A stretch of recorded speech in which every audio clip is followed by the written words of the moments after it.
E falou o Senhor a Moisés, dizendo: Envia homens que espiem a terra de Canaã, que eu hei de dar aos filhos de Israel. De cada tribo de seus pais enviareis um homem, sendo cada qual maioral entre eles. Enviou Moisés do deserto de Parã, segundo o dito do Senhor. Todos aqueles homens eram cabeças dos filhos de Israel. 18. E vede que terra é e o povo que nela habita, se é forte ou fraco, se pouco ou muito, e qual é a terra em que habita, se boa ou má, e quais são as cidades em que habita, se em arraiais, se em fortalezas. Também qual é a terra, se grossa ou magra, se leva árvores ou não, e esforçai-vos e tomai do fruto da terra. E eram aqueles dias os dias das primícias das uvas. 23. Depois foram até o vale da escola e dali cortaram um ramo de vidro com um cacho de uvas. O qual trouxeram 2 homens sobre uma vara, como também das romãs e dos filhos. Chamaram naquele lugar o vale da escola, por causa do cacho que dali cortaram os filhos de Israel. E eles voltaram de espiar a terra ao fim de 40 dias. E dando conta a Moisés, disseram: Fomos à terra que nos enviaste. Ela, em verdade, mana leite e mel, e este é o seu fruto. E todo o povo que habita nessa terra é poderoso, e as cidades são fortificadas e muito grandes. Vamos também ali os filhos de Anak, os amalequitas, habitam na terra de Negeb, os heteus, os jebuseus e os amoreus, habitam nas montanhas, e os cananeus habitam junto do mar e ao longo do rio Jordão. Então Caleb, fazendo calar o povo perante Moisés, diz: Subamos animosamente e apoderemo-nos dela, porque bem poderemos prevalecer contra ela. Disseram, porém, os homens que subiram com ele: Não poderemos subir contra aquele povo, porque é mais forte do que nós. Assim, perante os filhos de Israel, infamaram a terra que haviam espiado, dizendo: A terra pela qual passamos para espiá-la é terra que devora os seus habitantes, e todo o povo que vimos nela são homens de grande estatura. Também vimos ali os Nefilins, isto é, os filhos de Anak, que são descendentes de Nefilins. Éramos os nossos olhos como gafanhotos, e assim também éramos aos seus olhos. Bom, esse aqui é um período que depois que os hebreus, né, saíram do Egito, e eles já haviam então peregrinado por 2 anos ali pelo deserto, e agora eles estavam às portas de entrar em Canaã, que é a terra prometida, né? Deus prometeu para Abraão que ele lhe entregaria uma terra para sua descendência habitar, mas que primeiro eles seriam levados para o Egito, seriam escravos ali por 400 anos, e após o êxodo, né, após a saída deles, Deus os plantaria novamente naquela terra. Então, todo o povo de Deus, todos os hebreus, né, eles eram chamados de hebreus ainda nessa época, todos eles sabiam que havia essa promessa, que Deus os colocaria nessa terra específica, que hoje é Israel. E Deus fala então para Moisés aqui: envia os homens para espiarem a terra, para olhar a terra, para ver como é que é a terra, como é que eles fariam a entrada, porque os hebreus aqui já eram milhões de pessoas. Então, facilmente, eles conseguiriam dominar aquela terra, porque eles já haviam, pelo caminho desses 2 anos de deserto, eles já haviam combatido outras pessoas e Deus tinha dado o êxito para eles. E pelo que a Bíblia fala, eles estavam nesse lugar chamado Cades Barneia, que já estava à entrada de Canaã, aproximadamente 11 dias de viagem, mais depois de 2 anos de viagem. Agora, assim, nas portas mesmo, faltando apenas uns 11 dias para entrarem na Terra Prometida, nesse lugar que chama Cades Barneia. Cades simboliza salvação. Então o Senhor falou: olha, reúne 12 homens das cabeças dos príncipes, um de cada tribo, e envia o povo para espiar a terra, porque eu entregarei essa terra para vocês. E várias pessoas são escolhidas ali, um dos mais famosos, né, dos espias é Josué e Caleb. Caleb era da tribo de Judá, da tribo de Davi, também da tribo de Jesus. E engraçado que a Bíblia fala que o primeiro nome de Josué era Oséias. Ele era da tribo de Efraim. E o nome Oséias simboliza salvação. E quando Moisés o chama, ele troca o nome dele. Toda vez que o nome de alguma pessoa na Bíblia é trocado, tem alguma coisa a ver com a história de passado dela e que Deus vai mudar a história dessa pessoa. Porque nessa época aqui não era o período dos reis, então não havia um descendente, não havia um próximo sucessor. Deus não chamou ninguém da linhagem nem de Arão, nem de Miriam e nem de Moisés.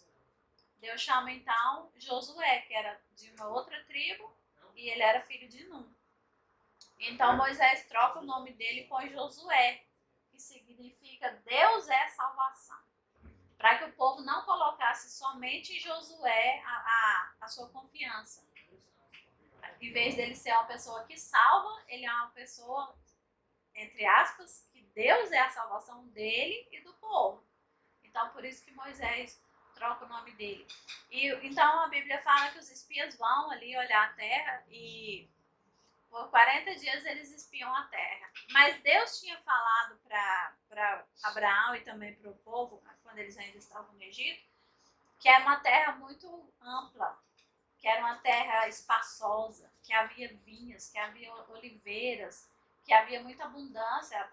O Senhor fala uma terra que manda leite e mel. Porque eles estavam no deserto, eles não tinham acesso a essas coisas. E muitas vezes eu li esse versículo e eu pensava que era mel de abelhas. E aí quando eu já falei para vocês que eu sigo um rabino, né? E ele estava falando que não é mel de abelha, até porque naquela época não tinha apiário, o povo não criava abelhas. Então era mel de tâmaras. Era um mel muito fino e difícil. Tâmara é o que? Fruta? Tâmara é aquela frutinha, aquela fruta marrom. Então Deus estava falando, olha, é algo muito especial que eu estou preparado para vocês. E o leite, porque no deserto não tinha gado, não tinha rebanhos, não tinha pastagem. Então o leite era algo muito fino, era algo difícil até de encontrar. Então uma terra que tem abundância de olivais, de azeite, que era azeite também é muito caro naquela época, né? Então era uma terra abundante, uma terra tipo o melhor. Israel tinha para oferecer para o povo o melhor. Era abundância, simbolizava abundância.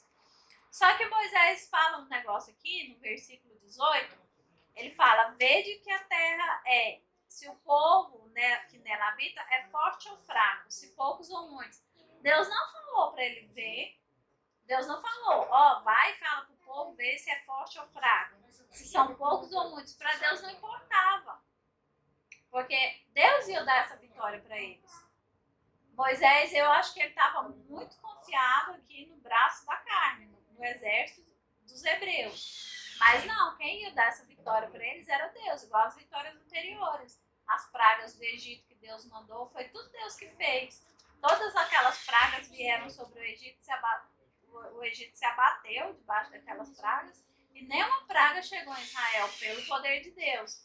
Então, eu vejo aqui nesse capítulo que o povo confiava em Deus, mas meio desconfiando.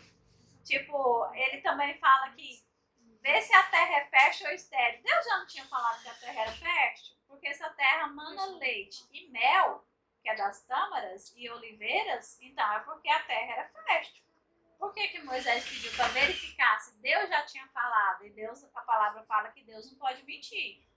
Então, por que Moisés pediu para verificar uma coisa que Deus já tinha falado? Não faz sentido. E também a palavra fala aqui no versículo 20 que eram as primícias das uvas. Então, eram as primeiras colheitas. As primícias falam dos melhores frutos. Moisés queria o melhor da terra, ele queria ver o melhor.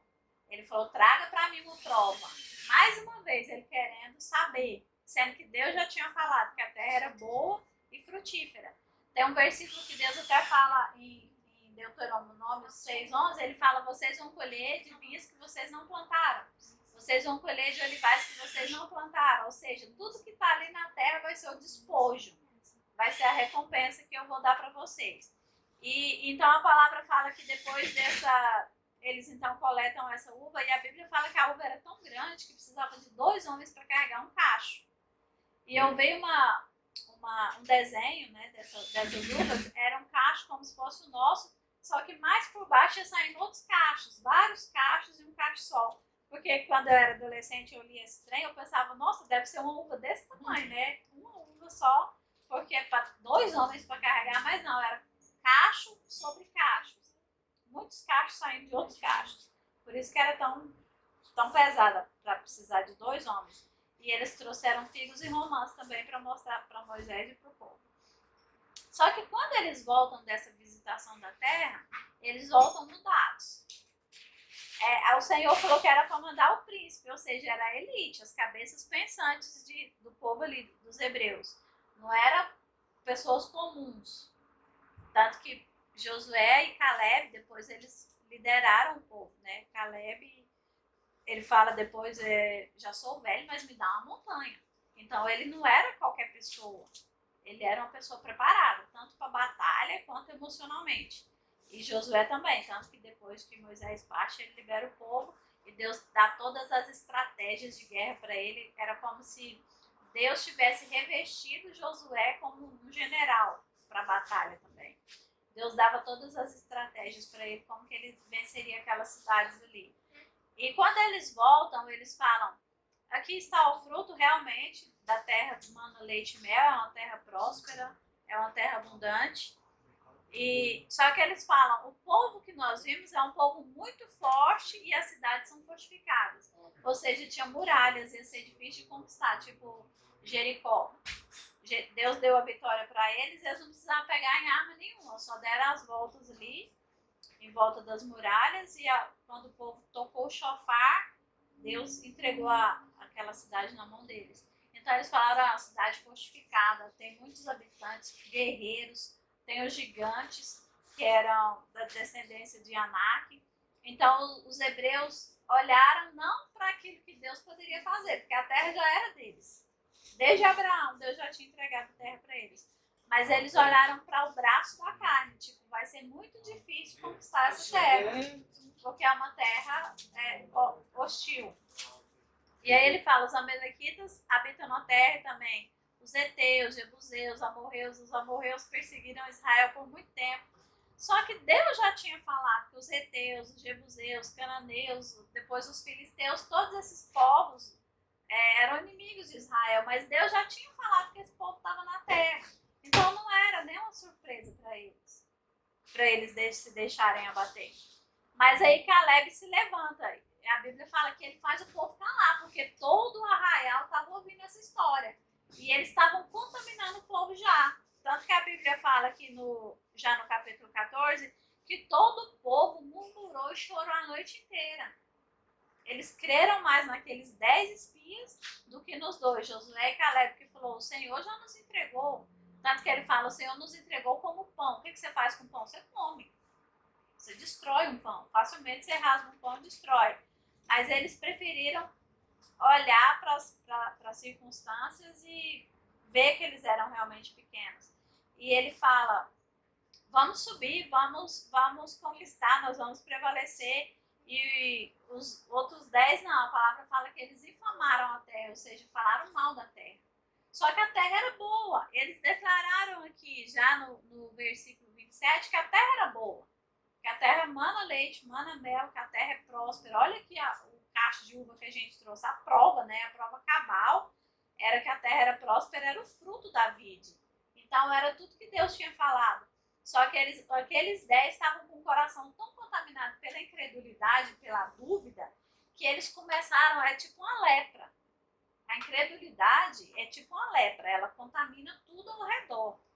E eles contaminaram milhões de pessoas ali ao falar que eles se viram minúsculos, diminutos e como gafanhoto, né? E aí eu estava estudando essa palavra e pensei assim, mas até o gafanhoto, dependendo, pensa 1 milhão de gafanhotos. A gente vê essas reportagens no Discovery, né? Quando vem aquele enxame de gafanhoto, onde eles passam não fica nada, só fica os talinhos, às vezes nem um talo. Então, se esse exército, mesmo que fosse um exército de gafanhoto ou de qualquer outro inseto, mas se for um exército guiado pelo Senhor, eles podem fazer um grande alvoroço e destruir tudo. Mas eles preferiram ficar com os 10 incrédulos do que confiar nos 2. E a palavra de Deus fala que eles ficaram tão alvoroçados, o povo, que eles começaram a murmurar contra Moisés, contra Arão, que eram os líderes, né? Arão já era o sacerdote e Moisés era a figura política, como se ele fosse o juiz da terra. Então começaram a murmurar contra Moisés e Arão, e a Bíblia fala então aqui no versículo 14, que eles até falaram, vamos levantar um capitão e voltar para o Egito. Olha tanto que esse povo era de ânimo dobre. Já está nas portas de entrar em Canaã, tipo, faltando uma semana para entrar em Canaã e fala, vamos voltar para o Egito. Do Egito eles vieram, do Egito eles eram escravos. E aí eu estava pensando assim, na nossa vida cristã também, na caminhada, muitas vezes o Senhor já está perto de nos entregar aquela bênção e a gente retrocede. Às vezes, porque a luta está tão acirrada que você pensa, nossa, está tão difícil. Será que foi Deus que falou? Será que Deus está nisso? Será que Deus me enviou mesmo? E aí a gente retrocede.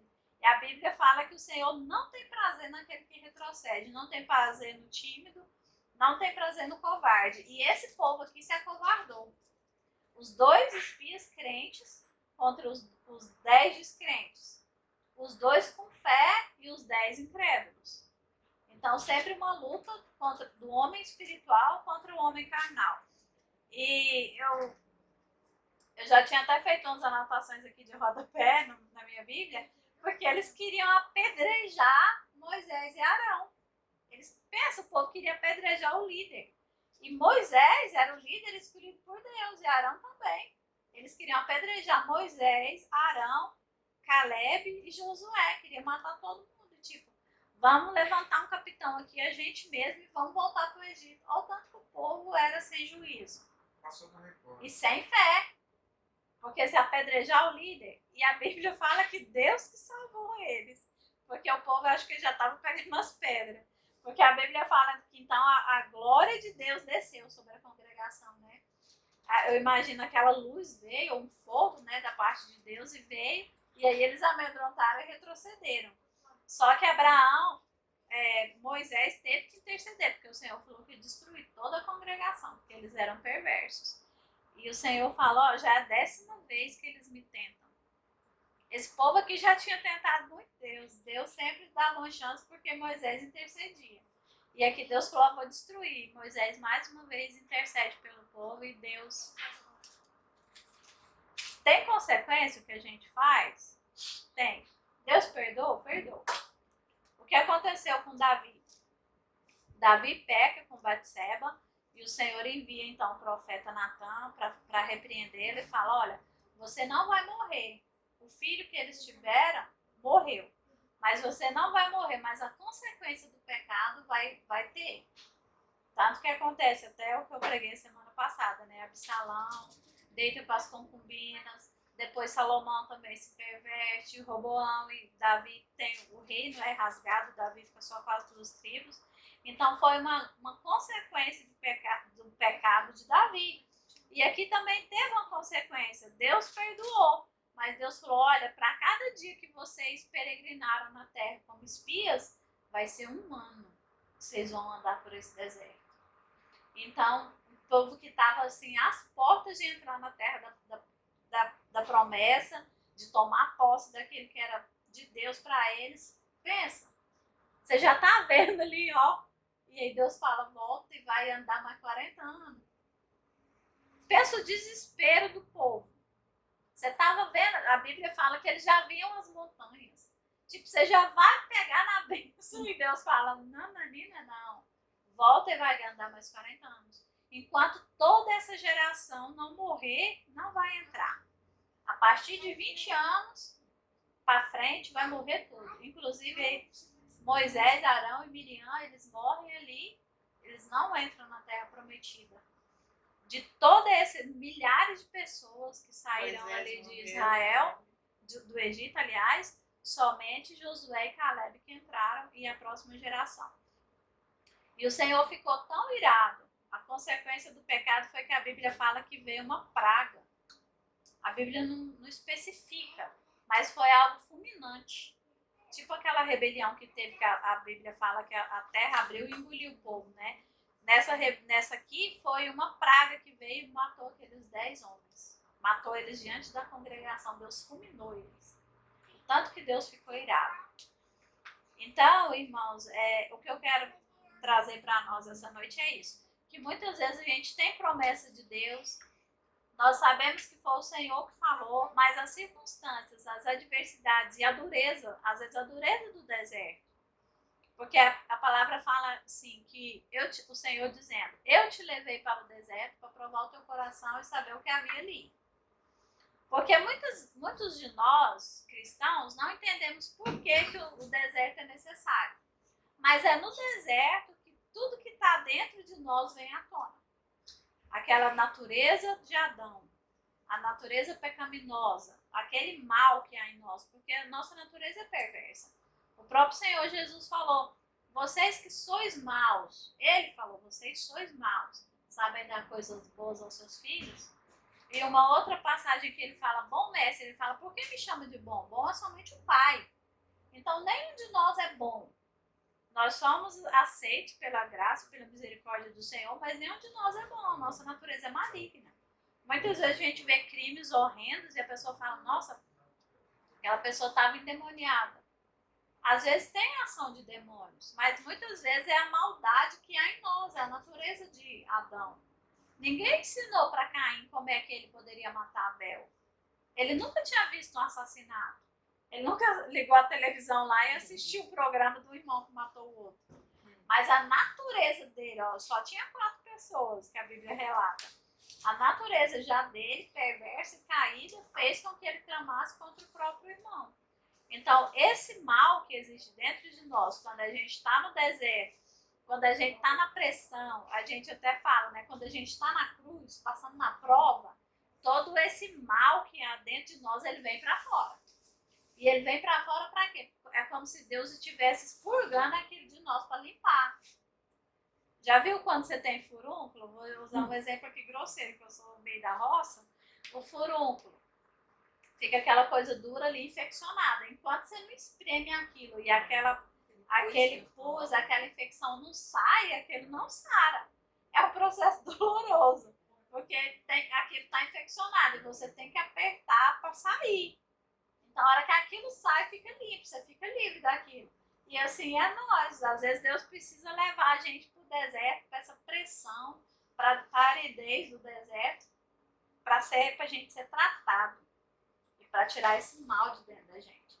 Mas eles não passaram na prova. A hora que estava ali, já vendo ali as montanhas, já ia entrar na terra prometida, o Senhor fala, já é 10ª vez que esse povo me tenta. Então não vai entrar, não vai entrar.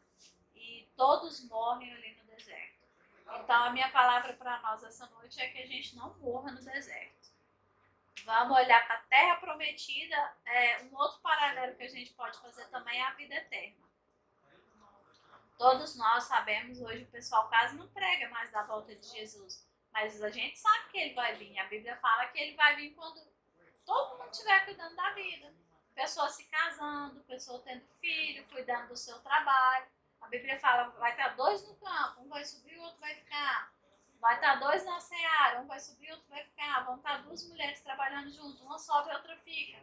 Então, a gente não está hoje envolvido nas coisas seculares? Tão envolvido nas coisas do mundo? Isso aqui é uma benção, mas infelizmente muita gente não sabe usar. Isso aqui acaba se tornando um senhor. Você acaba se tornando escravo de um aparelhinho desse. Às vezes a pessoa não tem tempo para isso, porque isso aqui toma o tempo dele todo.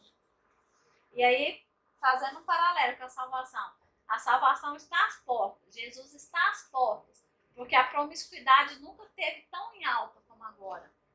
A falta de amor, o ódio gratuito. Você vai para a internet hoje, você vê as pessoas se xingarem, se agredirem por causa de política, ou porque uma pessoa usa uma cor e a outra não usa, ou porque uma pessoa come carne e a outra não come. Às vezes pastores guerreando entre si. Porque os dias são maus. A falta de amor. E a palavra fala também que nos últimos dias o povo não ia aguentar a sã doutrina. Isso aqui é a sã doutrina, é a palavra de Deus. O povo não ia aguentar isso aqui. Hoje em dia a gente vê que os crentes não têm mais desejo de ler a palavra, não jejua mais, não ora, não separa tempo para Deus. Isso aqui, ó, é o manual do cristão. Isso aqui é que a gente deve seguir, só que o próprio cristão de hoje não quer seguir a palavra de Deus. Então a gente corre o risco de ser como os hebreus ali no deserto. Já viu a Canaã, já viu que a terra prometida está às portas. A gente sabe que Jesus vai voltar, sabe que Jesus está às portas, mas a gente está envolvido aqui no deserto. A gente está envolvido com as coisas do mundo, a gente está na incredulidade. E se a gente continuar desse jeito, vai acontecer conosco o que aconteceu com esses 10 espias, vão ser fulminados. O Senhor não fez o inferno para o homem. A Bíblia fala que o inferno foi criado por Satanás e seus demônios. Deus não tem prazer na morte do ímpio. Mas muitas pessoas, de forma clara, decidem que não querem Deus. Eu já vi pessoas falarem, eu quero ir para o inferno. Porque lá o inferno parece mais comigo. Tipo, lá no inferno vai ter mulher sambando, vai ter cerveja, vai ter... Tipo, eles acham que é uma festa na piscina? Gente, eu até postei um negócio essa semana. O pior do inferno é que Deus não está lá.